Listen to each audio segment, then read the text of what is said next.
నమస్తే, welcome to మనం TV. నేను వలి. తెలంగాణలో మొత్తం లోక్సభ స్థానాలు 17. లోక్సభ 17 స్థానాలకు మే 13వ తారీఖున పోలింగ్ జరగబోతోంది.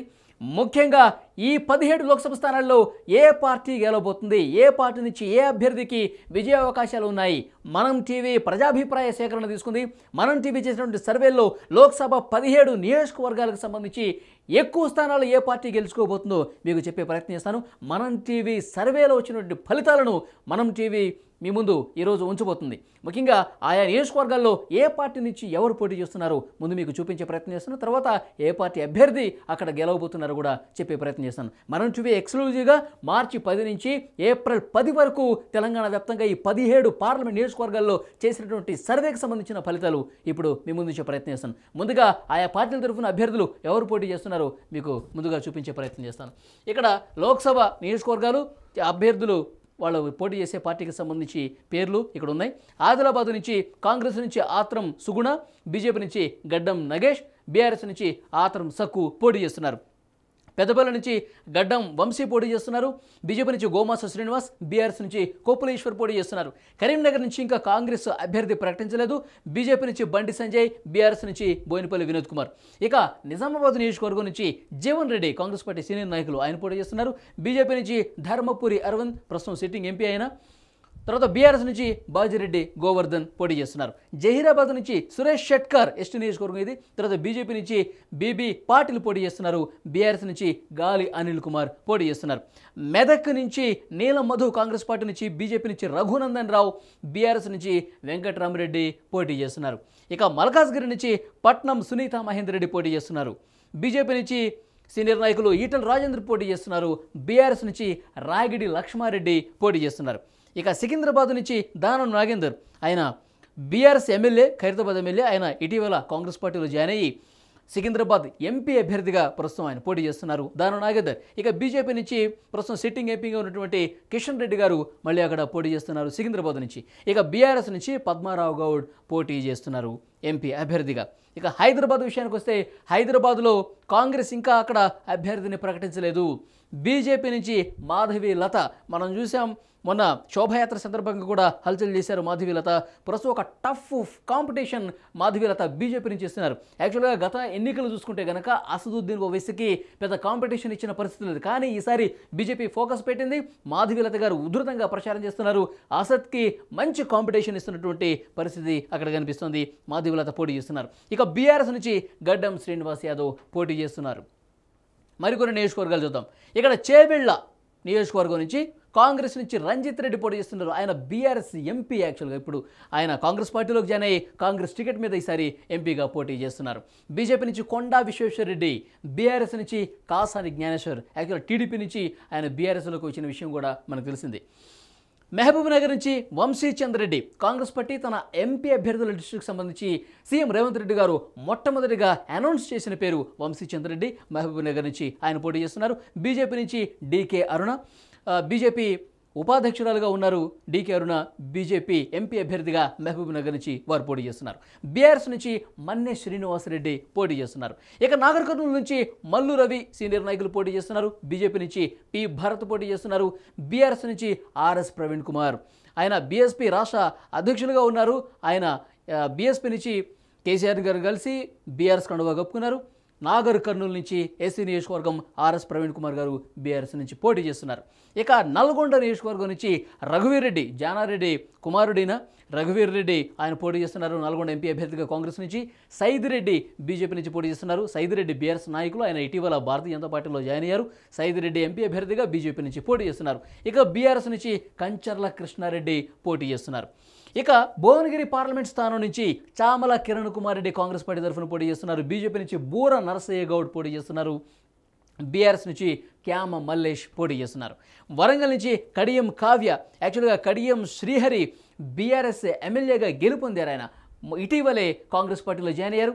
కడియం కావ్యకి బీఆర్ఎస్ ఎంపీ అభ్యర్థిగా టికెట్ ఇచ్చింది. అయినప్పటికీ కూడా గెలిచే పార్టీలో మేము పోటీ చేస్తాం తప్ప ఓడిపోయే పార్టీలో కాదంటూ ఒక లెటర్ రాసి మరి కడియం శ్రీహరి, కడియం కావ్య ఇద్దరూ కూడా కాంగ్రెస్ పార్టీలో జాయిన్ అయ్యారు. కడియం కావ్యకి ఇక్కడ కాంగ్రెస్ మళ్ళీ టికెట్ ఇచ్చిన పరిస్థితుంది. వరంగల్లో బీజేపీ అభ్యర్థిగా ఆరూరి రమేష్, బీఆర్ఎస్ అభ్యర్థిగా సుధీర్ పోటీ చేస్తున్నారు. మహబూబాబాద్ నుంచి బలరాం నాయక్, ఎస్టీ నియోజకవర్గం మహబూబాబాద్, కాంగ్రెస్ పార్టీ నుంచి బలరాం నాయక్ పోటీ చేస్తున్నారు. సీతారాం నాయక్ బీజేపీ నుంచి పోటీ చేస్తున్నారు. మాలోతి కవిత బీఆర్ఎస్ నుంచి పోటీ చేస్తున్నారు. ఇక ఖమ్మం నియోజకవర్గం నుంచి కాంగ్రెస్ అభ్యర్థిని ఇంకా ప్రకటించలేదు. నామినేషన్ ప్రక్రియ కూడా స్టార్ట్ అయిపోయింది. అయినప్పటికీ కూడా కాంగ్రెస్ ఇంకా కొన్ని స్థానాలు ప్రకటించని పరిస్థితి కనిపిస్తోంది. తాండ్ర వినోద్రావు బీజేపీ నుంచి పోటీ చేస్తున్నారు. బీఆర్ఎస్ నుంచి నామా నాగేశ్వరరావు పోటీ చేస్తున్నారు ఖమ్మం నియోజకవర్గం నుంచి. సో ఓవరాల్గా 17 లోక్సభ స్థానాలకు సంబంధించి వీళ్ళు ఆయా పార్టీల నుంచి పోటీ చేసే ప్రధానమైనటువంటి అభ్యర్థులు. ఈ 17 స్థానాల్లో 3 స్థానాలు ఇంకా కాంగ్రెస్ పార్టీ ప్రకటించలేదు. ఒకటి ఖమ్మం, ఇంకొకటి కరీంనగర్, మూడోది హైదరాబాద్. ఈ 3 పార్లమెంట్ స్థానాల్లో ఇంకా అభ్యర్థుల్ని ప్రకటించాల్సి ఉంది. అయితే పార్టీ పరంగా మేము చేసినటువంటి ఈ సర్వేలో వచ్చినటువంటి ఫలితాలు మీ ముందుంచే ప్రయత్నం చేస్తాను.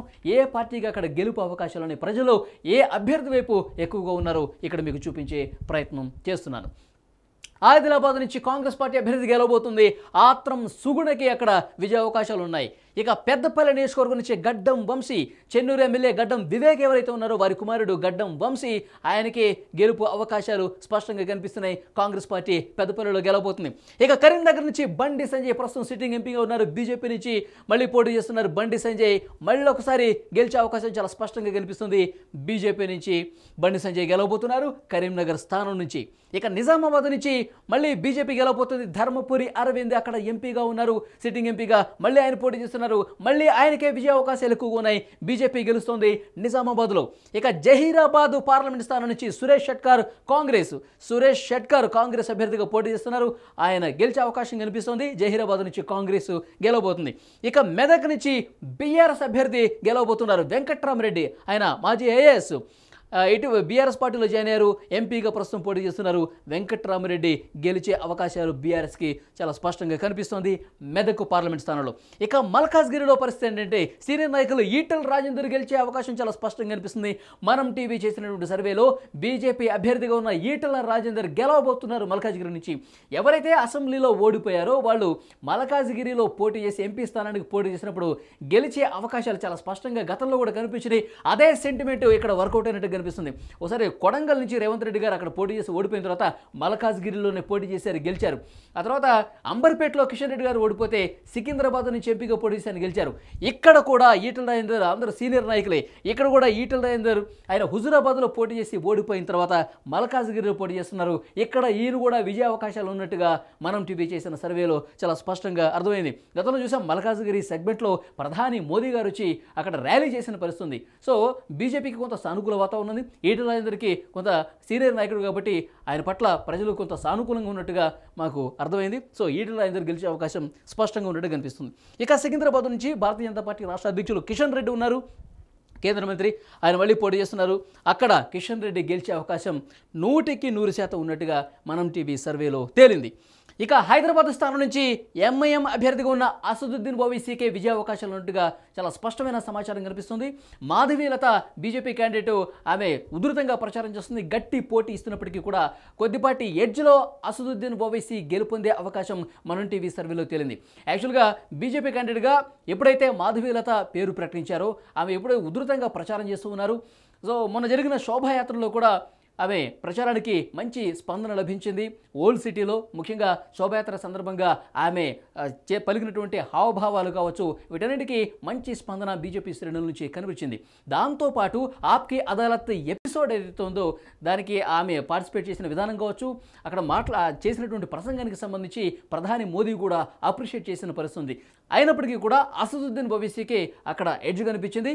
ఈసారి అక్కడ గెలవబోయేది మళ్ళీ అసదుద్దీన్ ఓవైసీ అని తెలుస్తోంది. ఇక మరికొన్ని అభ్యర్థులకు సంబంధించి చూద్దాం. చేవెళ్ల రంజిత్ రెడ్డి గెలవబోతున్నారు కాంగ్రెస్ పార్టీ నుంచి. మహబూబ్ నగర్ వంశీచంద్ర రెడ్డి గెలవబోతున్నారు మళ్ళీ కాంగ్రెస్ పార్టీ నుంచి. నాగర్ కర్నూల్ మల్లు రవి గెలవబోతున్నారు కాంగ్రెస్ పార్టీ నుంచి. నల్గొండ నుంచి రఘువీర్ రెడ్డి గెలవబోతున్నారు కాంగ్రెస్ పార్టీ నుంచి. భువనగిరిలో బోర నరసయ్య గౌడ్ మళ్ళీ ఇక్కడ బీజేపీ అభ్యర్థి గెలిచే అవకాశం కనిపిస్తోంది. వరంగల్ నుంచి కడియం కావ్య కాంగ్రెస్ పార్టీ అభ్యర్థి గెలవబోతున్నారు. మహబూబాబాద్ బలరాం నాయక్ గెలవబోతున్నారు కాంగ్రెస్ పార్టీ నుంచి. సో ఖమ్మం ఇంకా పేరు ప్రకటించలేదు కాంగ్రెస్ పార్టీ నుంచి. అయినప్పటికీ కూడా ఎవరిని నిలబెట్టినా సరే కాంగ్రెస్ పార్టీయే అక్కడ గెలవబోతుంది. ఎందుకంటే ఖమ్మంలో 10 అసెంబ్లీ స్థానాలుంటే మొత్తం 9 గెలిచింది. ఒక్క భద్రాచలం మాత్రం బీఆర్ఎస్ గెలిచింది. ఆ భద్రాచలం ఎమ్మెల్యే కూడా కాంగ్రెస్ పార్టీలో జాయిన్ అయినటువంటి పరిస్థితుంది. సో ఓవరాల్గా అక్కడ ఎవరు నిలబెట్టినా సరే కాంగ్రెస్ పార్టీ అభ్యర్థి గెలిచే అవకాశం ఉందని మనం టీవీ సర్వేలో తేలింది. సో ఓవరాల్గా ఈ 17 స్థానాల్లో చూసుకుంటే కనుక 5 స్థానాల్లో భారతీయ జనతా పార్టీ గెలిచే అవకాశం ఉంది. 4 స్థానాల్లో గతంలో 2019లో భారతీయ జనతా పార్టీ గెలుచుకుంటే ఇప్పుడు 1 పెరిగి 5 స్థానాలు గెలుచుకోబోతున్నట్టుగా తెలుస్తోంది. దాదాపు ఎంఐఎం 1 స్థానంలో గెలుస్తుంది. బీఆర్ఎస్ 1 స్థానంలో గెలుస్తోంది. గతంలో 2019లో 9 స్థానాలు ఉన్నటువంటి బీఆర్ఎస్ ఈసారి పూర్తిగా 1 స్థానానికి పడిపోయింది. కేవలం మెదక్ స్థానం మాత్రమే గెలిచే అవకాశం ఉంది. మెదక్ కొంత బీఆర్ఎస్ పట్టినటువంటి జిల్లా కాబట్టి అక్కడ కేసీఆర్ నియోజకవర్గం ఉంది, తర్వాత హరీష్ రావు నియోజకవర్గం ఉంది. సో డెఫినెట్గా అది కొంచెం కలిసి వచ్చే అంశం కాబట్టి బీఆర్ఎస్కి మెదక్ స్థానం 1 గెలిచే అవకాశం ఉన్నట్టుగా తెలుస్తుంది. సో మిగతా 10 స్థానాల్లో కూడా కాంగ్రెస్ పార్టీ గెలుస్తుంది. 2 అంకెల నెంబరు సాధిస్తోంది కాంగ్రెస్ పార్టీ. 10 స్థానాల్లో గెలుచుకోబోతుంది. తెలంగాణ ఏర్పడిన తర్వాత 2 అంకెల ఎంపీ స్థానాలు మొట్టమొదటిసారిగా కాంగ్రెస్ గెలుచుకోబోతుంది. అధికారంలో కాంగ్రెస్ పార్టీ ఉంది కాబట్టి కాంగ్రెస్ వేవ్ రాష్ట్రం ఉంది కాబట్టి డెఫినెట్గా 10 స్థానాల్లో గెలిచే అవకాశం కనిపిస్తుంది. 10 కాంగ్రెస్, 5 బీజేపీ, 1 ఎంఐఎం, 1 బీఆర్ఎస్, మొత్తం 17 స్థానాలు. ఈ విధంగా మనం టీవీ ఫలితాలను బట్టి తెలుస్తుంది. చూద్దాం. ఇంకా మే 13 ఎంతో సమయం లేదు. మే 13న పోలింగ్ జరుగుతుంది. జూన్ 4న ఫలితాలు ఉండబోతున్నాయి. సో మనం టీవీ సర్వేకి సంబంధించిన రిపోర్టు ఎంతవరకు వాస్తవానికి దగ్గరగా ఉందో లేదో తెలుస్తుంది. Thank you very much.